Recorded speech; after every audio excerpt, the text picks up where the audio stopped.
오늘은 안동유림. 자, 안동유림 분들을 만났다는 뜻인데 오늘 은이에요. 오늘 은. 그러면은 다른 날은 또 뭐가 있었다 이 뜻이 되는데 일단 오늘 윤석열 대통령의 일정 중에 경북 안동 방문 일정이 있었습니다. 영상이 지금 들어왔습니다. 확인해 보시죠.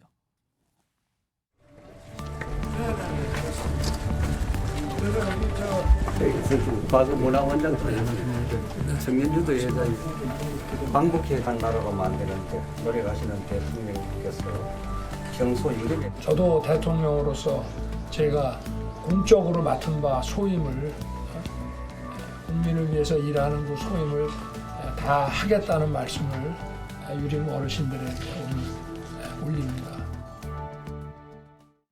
자, 안동하면은 뭐 조선 시대에서부터 약간 보수, 약간 그런 성향의 상징, 그리고 더더구나 유림이면 우리나라의 약간 보수, 뭐 이런 걸 딱 떠오르게 되잖아요. 그 자리를 오늘 찾아간 겁니다. 자, 화면 좀 보시죠. 어제 오늘 연달아 있었는데 어제는 서울 현충원에서 박정희 전 대통령 추도식에 참석을 해서 박근혜 전 대통령을 만났죠. 윤석열 대통령이. 그리고 저렇게 뭐 오솔길을 걸으면서 담소도 했다. 이런 거에 알려졌고요. 오늘은 경북 안동 유림 간담회. 자, 어떻게 보면은요, 두 사진, 저 장면 속 내용의 공통점은 뭔가 보수 아니냐. 많은 분들이 그렇게 떠올리시거든요. 자, 윤석 대변인. 사실 안동은 대전 후보 시절에도 꽤 찾았고 그 이후에도 당선 이후에도 찾은 곳이에요. 오늘 찾은 건 왜 그런 겁니까? 그러니까 방점이 안동 유림인데 예. 저는 유림에 두고 싶은데 지금 안동에 언론은 둔 겁니까, 예, 그럼? 안동에 두고 계신 걸로 해서 좀 의아합니다. 아, 유림입니까, 방점은? 유림이 방점이죠. 오. 왜냐하면 유림이 전국 곳곳에 있고 지금 가서 말씀하신 것도 유림이 강조하는 어떤 뭐 선비 정신, 예. 뭐 인성 교육, 뭐 이런 얘기를 하셨거든요. 근데 유림이 전국 곳곳에 있는데 왜 하필 안동 유림? 그러니까 그 안동도요. 취임 이후 1년 반 이후에 간 적이 없어요. 이건 그렇죠. 꽤 처음이란 됐어요. 말이에요. 꽤 그러니까 됐습니다. 이제 어제 박정희 대통령 추도식에서 박근혜 전 대통령 만나시고 지역이 이제 또 TK 지역 안동을 가시니까 이제 엮으신 건데 저는 유림의 방점을 두고 보수 통합 행보라고 말씀하시면 안동의 방점을 두고 제가 설명을 드릴 수는 있겠습니다만은 예. 안동이라는 장소의 의미를 두고 얘기하는 것은 그 그렇게 유림의 방점이 있다. 저는 그렇게 봅니다. 그 유림의 방점을 둔 의미는 뭐, 그러니까 유림이란 의미가 지금 어떻게 되는 거예요, 그러면? 유림이라고 하는 사전적 의미가 유교를 따르는 무리 정도 예, 된단 예. 말이에요. 그럼 유교 정신에서 나오는 아까 말씀드린 선비 정신이라든지 오. 인성교육 이게 보면은 갈등과 어떤 사회적인 문제들을 치유하기 위한 기본적인 얘기를 하셨다고 오늘 돼 있단 말이에요. 즉 극단적인 정치 상황에 대해서 유림들을 찾아가셔서 예. 그분들의 어떤 고견을 듣는 그런 자리 거기에 어떤 우리 사회를 공동체를 이끌고 있는 지탱하고 있는 유림분들의 의견을 듣는다. 여기서 의미를 찾아야 하는 건데 거기가 안동이기 때문에 TK 행보 어제는 박정희 대통령 박근혜 대통령 안동이 아니라 오늘은 유림에 안동. 있다 방점이 예, 지금. 저는 그 부분을 전통, 뭐 지적하고 존중, 싶어요. 뭐 이런 데 있다 여기는 예, 지금. 방점은 유림입니다. 알겠습니다. 박원석 전 의원께서는 그렇게 보이십니까? 그렇게 안 보이고요. 지금 어떻게 보면은 예. 강서 재보궐 선거 이후에 이제 대통령의 국정운영 기조 혹은 메시지, 대통령의 인식 전환 이거를 다 전 국민이 주시하고 있단 말이에요. 골든 타임이 지나가고 있어요. 그러면 대통령의 일정은 굉장히 중요한 메시지입니다. 그 자체가. 사실은 특히 서울이나 이 수도권 일정 같은 거는 뭐 어떤 내용이 주목받지만 그 이외의 지역으로 가게 되면 그 장소가 주목을 받거든요. 사실은요. 장소, 누구를 만나느냐, 예. 그리고 어떤 성격의 대통령이 현장에서 메시지를 내냐 이게 다 이제 메시지거든요. 예. 근데 어제 추도식도 그렇고 오늘 이것도 그렇고 대통령이 이게 이제 생각하시는 소통은 편한 사람 만나는 걸 소통이라고 생각하시는 것 같아요. 상대적으로. 그러니까 지금 사회 통합이나 갈등 해소 이런 차원에서 메시지를 내시려면 이태원 참사 1주년 추도식에 가시지 않더라도 그게 예. 이제 정치적으로 조금 이제 그 대통령께서 불편한 자리가 될 수 있으니까 예. 유가족들을 왜 안 만나시죠 아직도? 아. 유가족들이 그렇게 간절히 원하고 저분들은 지금 가슴에 켜켜이 한이 맺혔는데 대통령실로 불러서 위로하고 아. 그리고 유가족들이 원하는 바를 듣고 그리고 그 문제 해결이 하루라도 빨리 되기 위해서 정부 차원에서 할 수 있는 일을 하겠다. 이 정도 메시지 내는 것보다 더 분명한 이 시점에 재보궐선거 이후에 국정운영 기조의 변화의 시그널이 있습니까? 예. 사회 통합이나 갈등 해소에 그런 대통령의 진정성을 보여줄 수 있는 그런 메시지가 있습니까? 근데 그런 거는 안 하시면서 굳이 뭐 전통 문화 가서 말씀하시고 무슨 뭐 선비 정신 말씀하시고 그냥 편한 데 가신 거죠. 한마디로 얘기해서. 그리고 집토끼를 잘 다지는 게 어쨌든 지금 그 재보궐선거 이후에 지지율이 좀 떨어지거나 예. 민심이 이반되는 것을 다독이는 가장 첫 번째다 이렇게 생각하시는 것 같은데 집토끼 다독이는 것도 중요합니다. 근데 TK 같은 경우에는 수도권이나 중도층에서 대통령 국정 운영이 좋은 평가를 받고 지지율 올라가면 저절로 따라옵니다. 근데 왜 자꾸 이렇게 이 집토끼 다지는 데만 주력하시고 좀 불편한 그 장소 혹은 불편한 관계 이거는 외면하시는지 모르겠어요. 이러면 국정 운영 기조가 안 변한 거죠. 오늘 저게 오후에 있었고요. 그러니까 안동 유림 분들을 만나고 그리고 나서 한 1시간여 뒤에는 안동에 사실 경북도청이 있거든요. 그 자리에서 이제 중앙지방협력회의가 그 장소에서 열렸거든요. 그래서 각 시도지사들 등등등 만나서 뭐 얘기를 했다. 그래서 안동을 갔다. 뭐 이런 설명도 있는데 그러면은 왜 꼭 이 중앙지방협력회의를 꼭 경북에서 했어야 됐는가?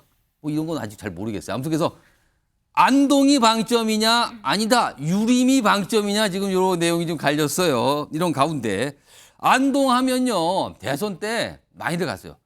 윤석열 당시 후보도 갔고 당시 이재명 후보도 갔고 뭐 그래요. 특히 안동은 이재명 지금 민주당 대표의 뭐 고향으로 또 알려진 곳이잖아요. 당시 대선 당시의 영상이 있습니다. 보시죠.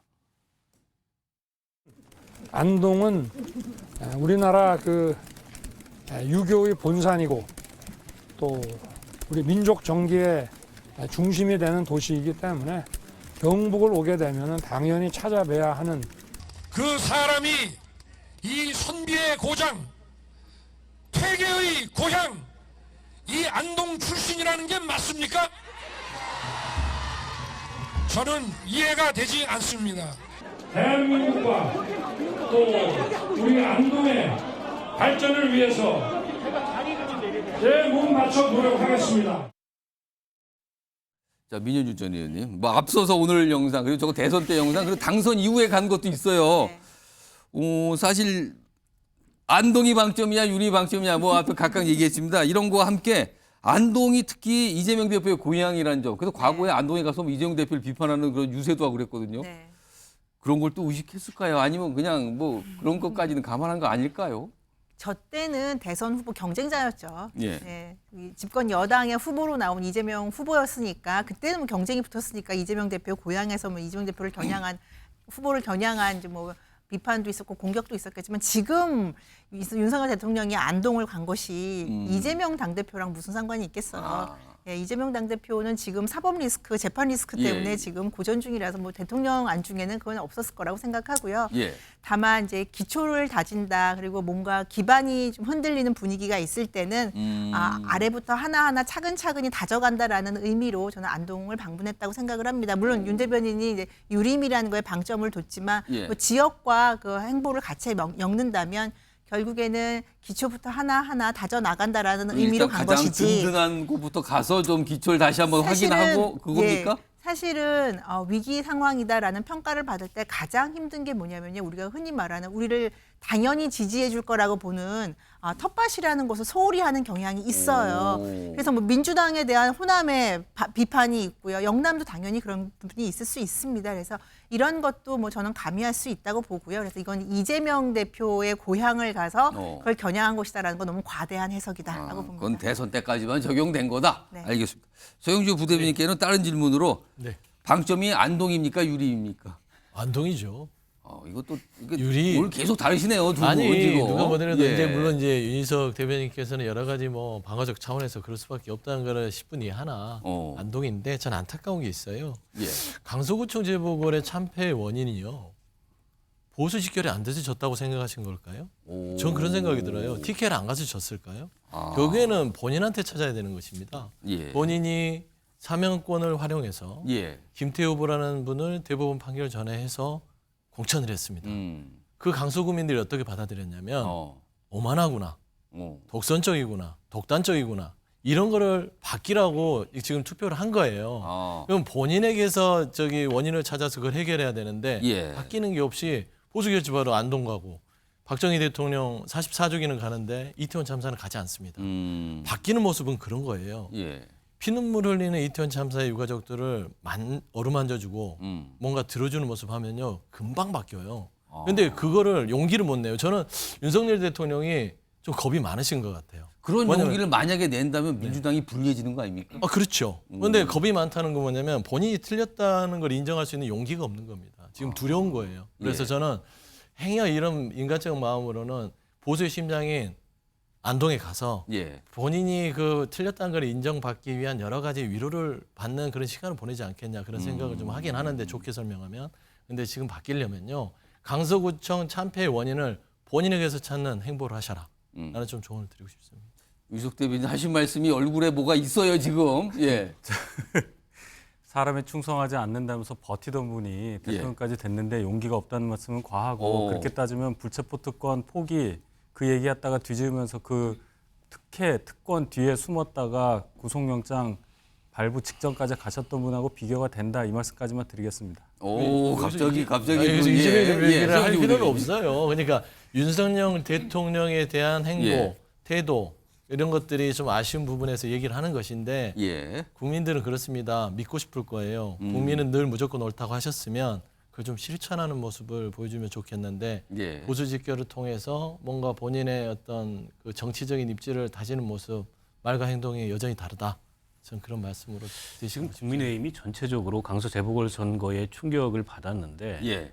그 뒤에 뭔가 이 변화하기 위한 이러저러한 조치들이 좀 약해요. 그냥 하는 척하면 약하다. 국민들이 넘어가겠지 이렇게 생각하는 것 같아요. 아니 혁신이만 봐도 저는 그렇고 혁신이보다 더 중요한 게 이제 대통령의 인식이나 대통령의 예. 국정운영 기조 메시지가 바뀌느냐 이건데 별로 국민들이 그런 걸 체감하기가 어렵습니다. 예. 제가 이제 아까 골든타임이라고 말씀드렸던 게 그렇게 시간이 많지 않아요. 예. 시간이 많지 않고 또 이 워낙 윤 대통령의 이미지가 완고한 고집스러운 자기 중심성이 강한 이런 이미지를 그동안에 보여왔기 때문에 예. 좀 이게 전격적으로 변화하는 모습을 보여주셔야 되거든요. 그러려면 국민들하고 직접 소통하는 기자회견을 하든 뭐 국민과의 대화를 하든 이런 모습도 좀 보여주시고 그동안에 대통령이 국정 운영에 있어서 좀 상대적으로 소홀했던 이제 그런 계층을 적극적으로 만나는 모습도 보여주시고 지역적으로도 훨씬 더 균형감 있게 그런 일정이나 메시지를 배치해야 되는데 어제 오늘 연이어서 이렇게 한다는 거는 글쎄요 이게 대통령의 의지인지 아니면은 전체적으로 대통령실에서 대통령의 일정 메시지 관리가 잘 안 되는 건지 모르겠는데 지금 이런 거 보면 여러 가지 해석이 있을 수 있겠지만 어쨌든 그동안의 국정운영 기조에 대해서 좀 비판적으로 봤던 이 중간층이나 예. 이런 쪽이 뭔가 이게 변화했다는 걸 체감하기가 어려운 모습이에요. 그런 점에서 제가 보기에 그 재보궐선거 이후에 충격은 받았는데 하던 대로 하겠다 뭐 이런 것 같아요 지금 보니까. 유석 대변인 또 얼굴에 좀 표정에 뭐가 있으신 거예요? 아니면 아니, 말씀하신 부분에 일리가 많습니다. 제가 보니까 박원석 의원께서 좋은 말씀을 해줬고 예. 속도가 좀 느리다는 부분도 지적할 수 있는데 결국은 방향을 저희가 잡았잖아요. 혁신에도 주목시키고 예. 대통령께서도 반성이라는 얘기를 많이 하고 그랬기 때문에 금방 아까 그 골든타임 지나기 전에 예. 큰 변화가 있으리라고 저는 기대를 합니다. 알겠습니다. 갑자기 유석 대변인이 약간 수세적으로 된 것 같아요. 지금 두 분이 계속 뭔가를 얘기하시는데 알겠습니다.